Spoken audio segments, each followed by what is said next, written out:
Greetings to all, as I return to my channel, CryptoQ Media. We need to be able to talk about the facts without getting furious.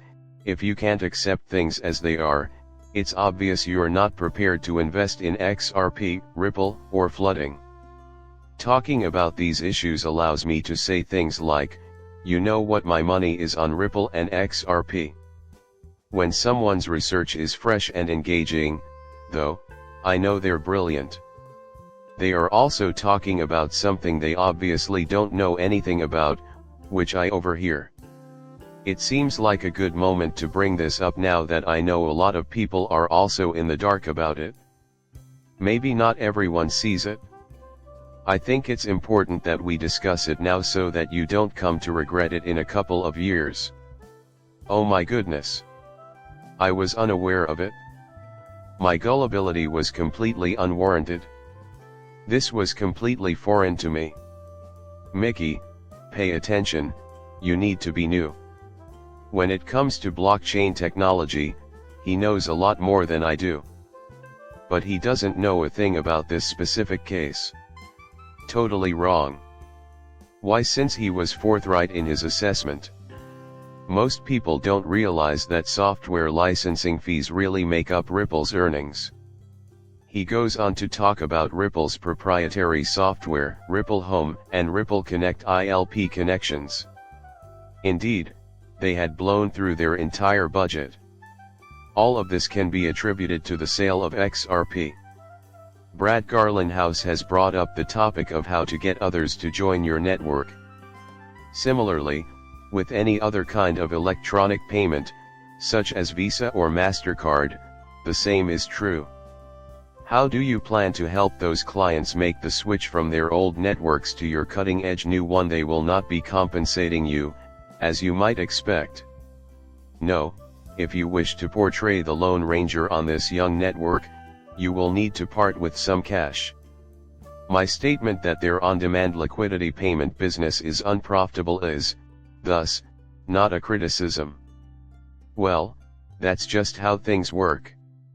You want to maximize onboarding so you can show how effective your services are and take advantage of the network effect. What follows is the content of a court file that was made by the SEC recently. I believe it was this year. As mentioned in the financial statements above, XRP sales generate the bulk of Ripple's revenue. While Ripple remains silent on the matter, they did state, hey, you know, please block out the actual numbers so that we don't agitate people and make it worse than it needs to be, implying that if your XRP sales are the sole source of your income, then your business is the primary source of your wealth. You can view the total revenue and the percentage that comes from their services using those little boxes and the blocks that were cut off.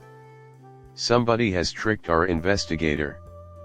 He did not provide enough information in the Ripple financial statement he released. Prior to the case, 98% of their earnings came from their existing operation, which is the sale of XRP. They consider XRP sales to be the company's exclusive revenue generator. That 2% comes from service income, and it's probably before their incentives. They also need to figure out how to make up for the losses on-demand liquidity has incurred because there isn't enough money to cover them. From a financial perspective, their business is presently centered around selling XRP, and they probably don't make any money from their real services. Does it sound bad to say that now? No. If they want the payment system to work, they'll need to accomplish this. With the proceeds from the sale of XRP during acquisitions, their stablecoin will have all the necessary funding to debut.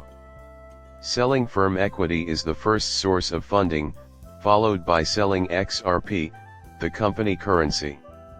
Whenever someone says something along the lines of, I'm really bullish about Ripple, but not really about XRP, it's clear that they misunderstand. Just so you know, I'm bullish on Chevron and think the oil and gas and natural gas markets are about to implode. Or, since I think iPhones are becoming a bit dated, it would be a decent investment for me to purchase Apple shares.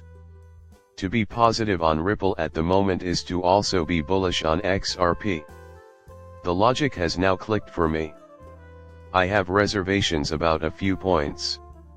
Although I have boasted about both, Ripple is my fave for several reasons. To begin, their XRP holdings are substantial. I am putting money into both their payments venture and their enormous XRP holdings. Assuming they take off and become extensively used, I stand to gain a steady stream of revenue. Gather the custody business. I have received a plethora of promising opportunities for professional development. Nothing has happened thus far. We have not yet been impacted by any of those massive influxes of capital. Still, I believe they are capable. Their role is analogous to that of the executive team. Also, for every share of stock I own, I am still getting a significant amount of XRP appears on my balance sheet. You have a valid point there. Yet, I contend that they are allocating all that XRP to pay for executive salaries, open overseas offices, make acquisitions, and similar endeavors.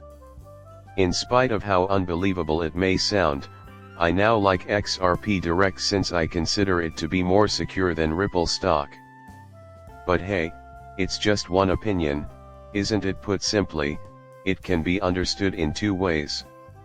Ripple isn't a solid investment, in my view.